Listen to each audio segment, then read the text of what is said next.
Farmers today are facing rising costs, volatile markets, and extreme weather. The A Better Way to Farm podcast digs into strategies to help you take control of farm inputs and maximize profit so your farm can thrive for generations. Remember to take advantage of our free resources at abetterwaytofarm.com. Now, from America's Heartland, here's your host.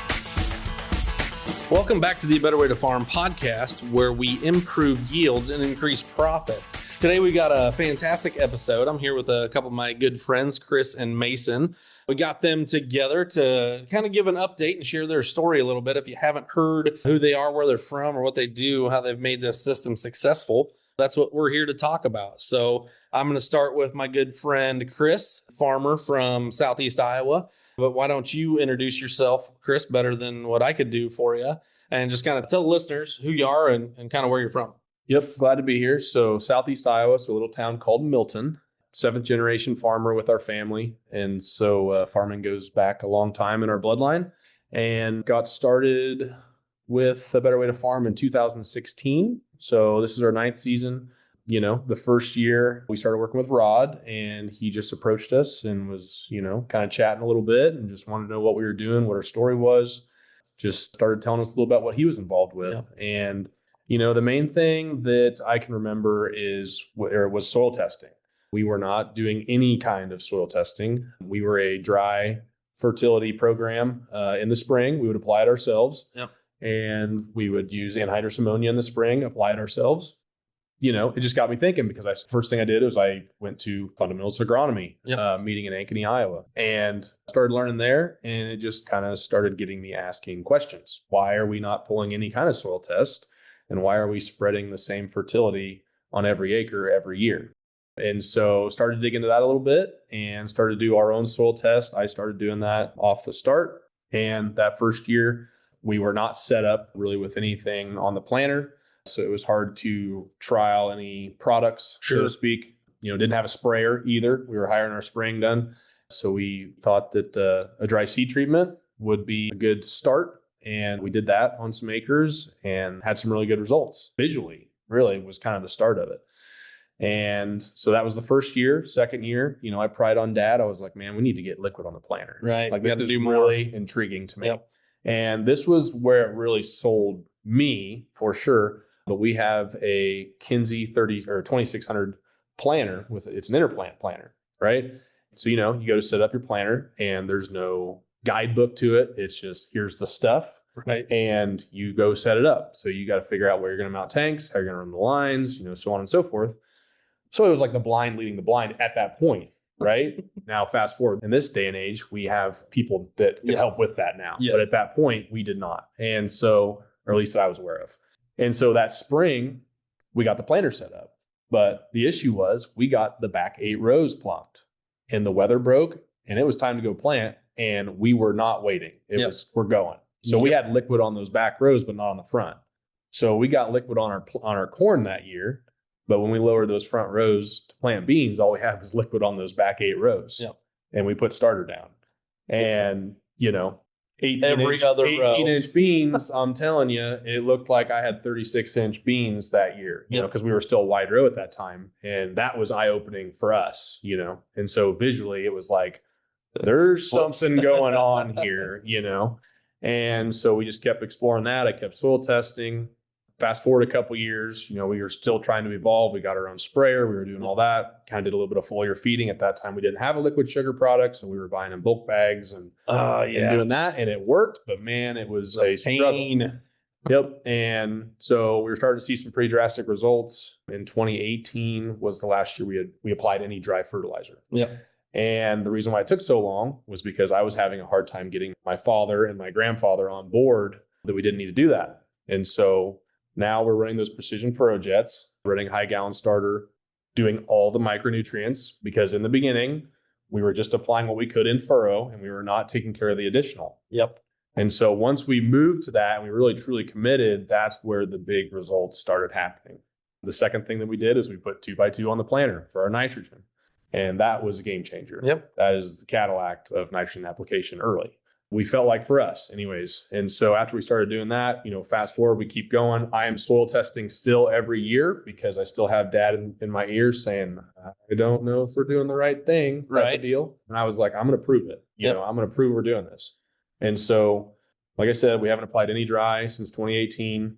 And, where the test plot for our field day was last year, our phos levels have jumped up 60%. Yeah. K levels have jumped up probably 20. Like, we struggle with building K in our soils in our area. So it's not something that is, I know I love what you say at ProAg at Fundamentals of Agronomy. It is not a magic show, right? It's science. It takes time. Yep. We didn't get, you can hear Rod saying it over and over again. We didn't get where we are now in 1 year. We're not going to get where we want to go in 1 year. So we just got to keep evaluating and going on.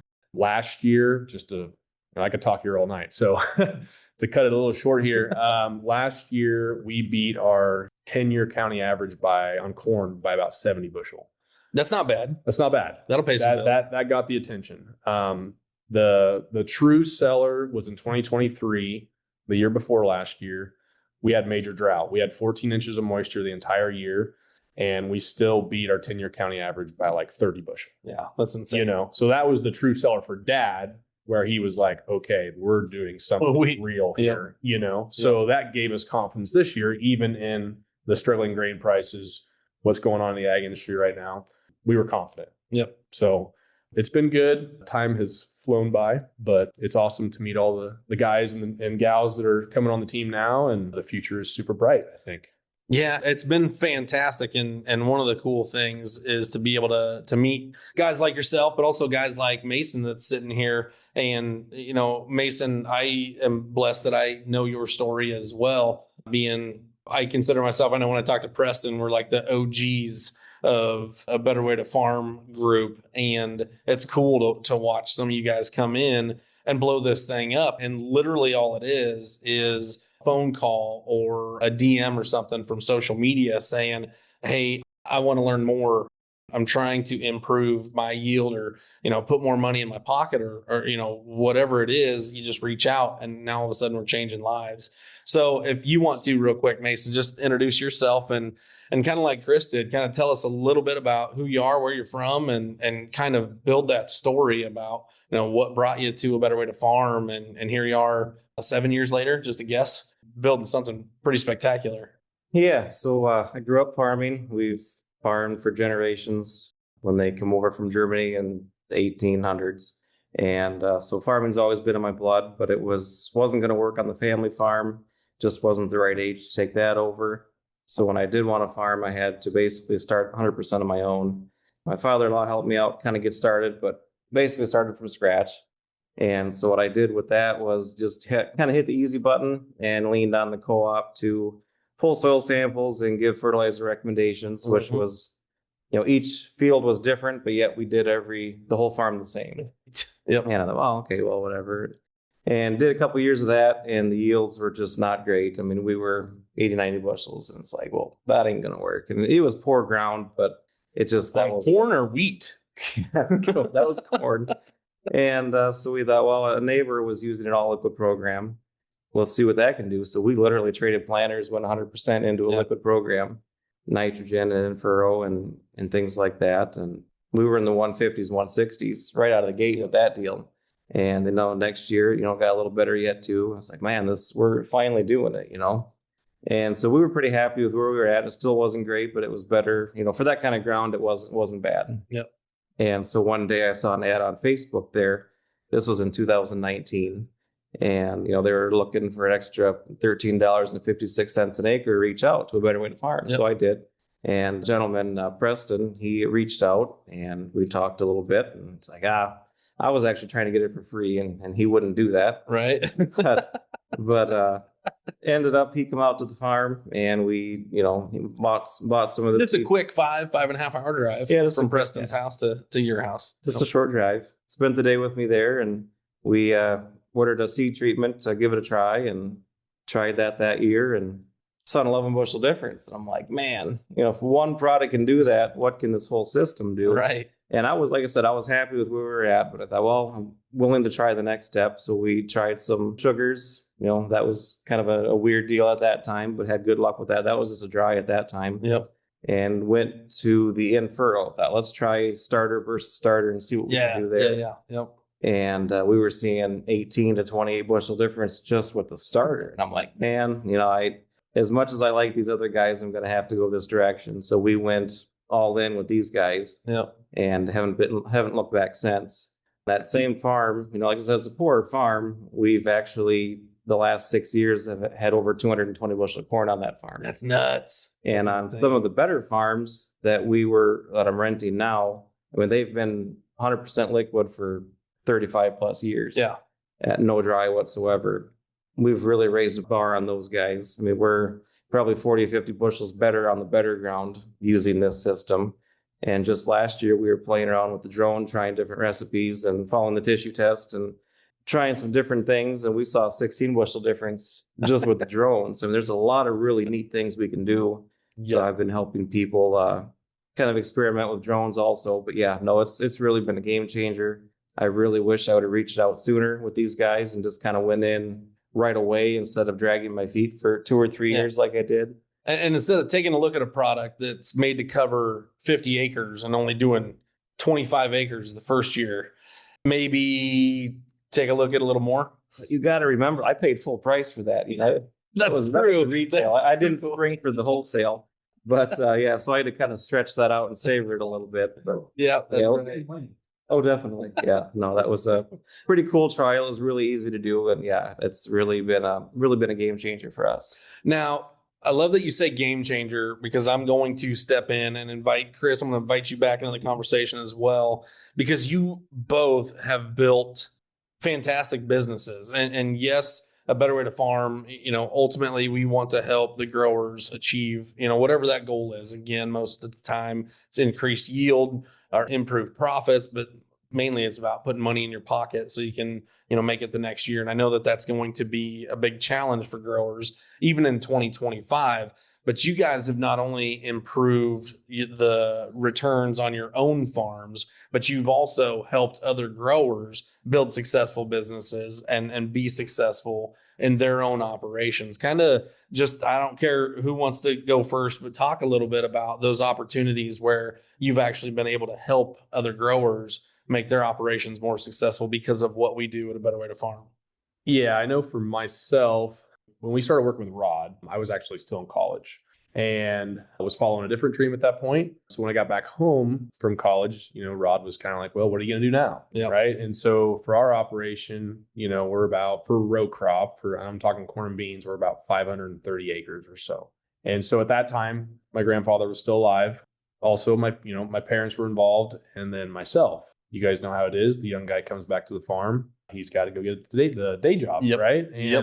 And so I did that for a little bit. And I had a little experience traveling around with Rod before that point, and traveled around to different meetings and whatnot. Mm-hmm. And it was a lot of fun and being with the guys and everything else, and kind of went astray a little bit there for a year and a half or so. And I just found out, long story short, I just did not sit behind a desk very well. Yes.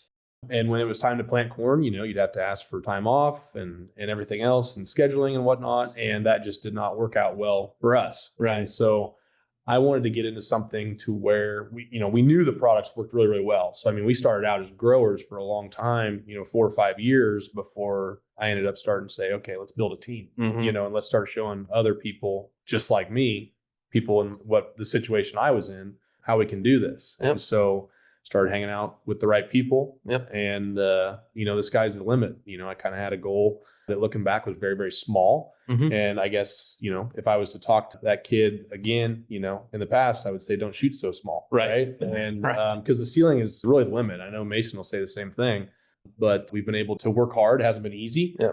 But it takes time, takes a lot of effort, a lot of sacrifice, time away from your family, traveling around across the country. And we've done pretty well. I think we're working with growers in 21 states now. Yeah. So it takes time, but it's worth it in the end. Absolutely. And we're not going to stop. It's exciting when you get that phone call. I was talking to these guys earlier. I had a phone call, brand new guy with us this year, and he took the leap of faith with us. And, he told us that he had saved a couple $100,000 on fertilizer this year. Yeah, we're not to harvest yet, but what the crop looks like is what the crop looks like. And this is what he thinks it's going to do. And so he's happy, but phone calls like that, that's why we do this. Yes, that is exactly why we do this. Yep. So it's been a lot of fun. Mason, what about your experience? If you want to share a little bit, because I know that you've really been able to change some lives and what you're doing. Yeah, so when we were trying these products out, I had people calling me literally just like, hey, what'd you do different on this farm? Yeah. What'd you do different on this field? Like, it's just so much more even. Like, what did you do? And so I was telling them about the products, and they're like, well, I'll try some. Yeah. So I'd call Preston, and Preston would send them some product. And I'm thinking, wait a minute, I might as well get paid if I'm going to brag about my yields. Right. So I jumped into the sales side kind of for that reason. And so I had my 6 or 12 people, right out of the gate. Yeah. I thought, oh, this is pretty cool. And once I started really getting involved with the different trainings and things like that, and found out what these products can do for people, I mean, we were literally saving people's farms. Yeah. There was a guy, he was having round baler trouble. And after a few years of doing this, they just went and bought a second round. They have 2 round balers now. Yeah. We've had guys trade corn planters. They were in tough shape. They couldn't make it work. And now, like I said, they can buy a new tractor. They can buy a different planter. I mean, they're actually making money on the farm again. And when you start to see that, I mean, it really changes a person. And, now we're reaching out to multiple different states. I mean, we're down in Mississippi. We've got guys in North Dakota. And when I do a meeting there, I can just kind of feel like they're like, well, you're going to tell us how to farm. It's like, I'm not telling you how to farm or change anything. Right.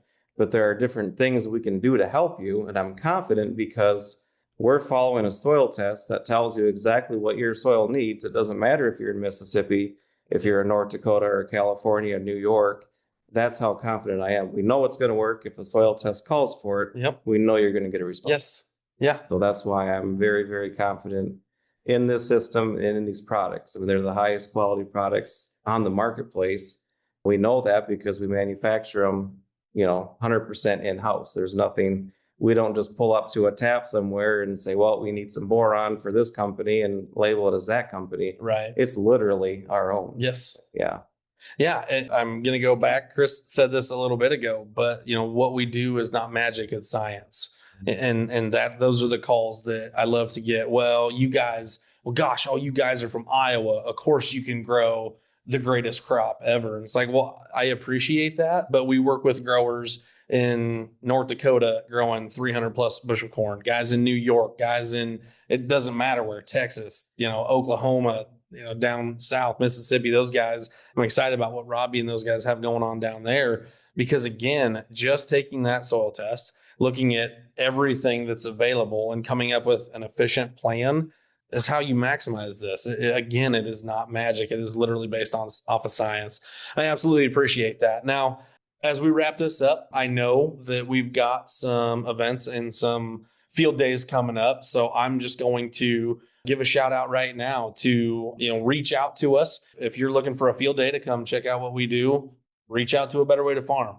Reach out to us. I know that we've got one of our 2-day fundamentals of agronomy where we talk about, hey, this is why you want a soil test, and this is how we make this whole thing work. We've got one coming up in just a few short weeks in Ankeny, Iowa. You can come take a look at that. So, by all means, reach out to any of the team. Feel free to reach out, hit us up, and we'll get you to that next meeting. So, Chris, Mason, gentlemen, thank you very much for taking the time out of your busy schedules to do this. I really appreciate the time. You guys take care. And we hope that you guys have a better day.